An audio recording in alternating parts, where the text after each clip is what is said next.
Médinatoul Ndiouloul Info, bienvenue à votre Flash Info.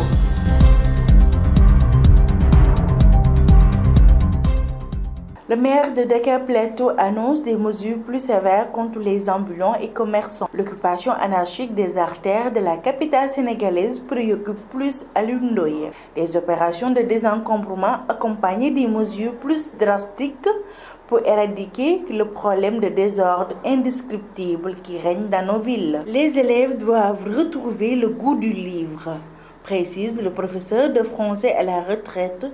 Thierno Diop estime qu'une partie des fonds alloués au conseil de gestion des écoles doivent être redirigés vers la création d'une bibliothèque dans chaque école.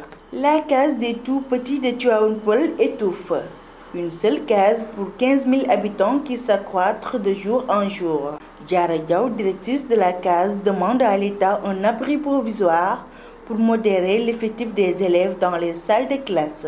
L'actualité hors de chez nous, direction Mali. Le nouveau premier ministre Boubou Cissé a été nommé lundi. Boubou Cissé, ex-ministre de l'économie et des finances, succède ainsi Soumaïlou Boubèye Maïga, qui a dû démissionner la semaine dernière suite à une déposition d'une motion de défiance à son encontre à l'Assemblée. C'est la fin de l'actualité nationale et internationale. Merci de nous avoir suivis. La version wolof, c'est tout de suite.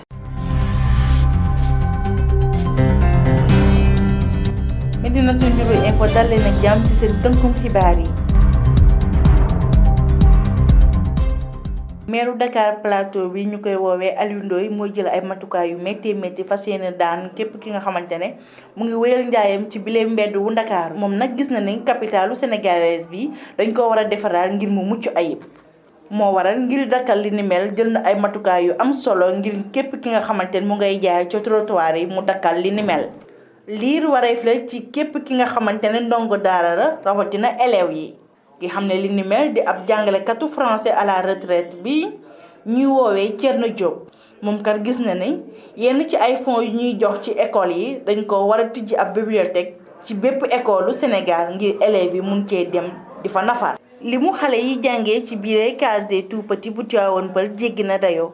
looloo waral ki nga xamante ne moo di directrice bi ñu koy woowee Diarra Diaw di ñaax nguur gi ngir mu amal leen ab abri provisoire nakat li ni mel mën naa wàññi bu baax a baax li mu élèves yi ci biir salle de classe yi. ñu àddu jëm ci xibaaru bitim réew yi foofee ca Mali la ñuy tàbbee ñoom nag am nañ ñu jëwriñ bu bees jëwriñ bi nga xamante ne mooy jiite gouvernement bi ñu koy woowee Boubou Cissé. moom nag tabb nañ ko altine bii. Boubou Cissé nag moo nekkoon jëwriñ bi yor wàllum koom-koom ak it finance bi foofee ca Mali. moom nag mu wuutu ci boppu gouvernement bi moo di Soumaïlou Boubèye Maïga.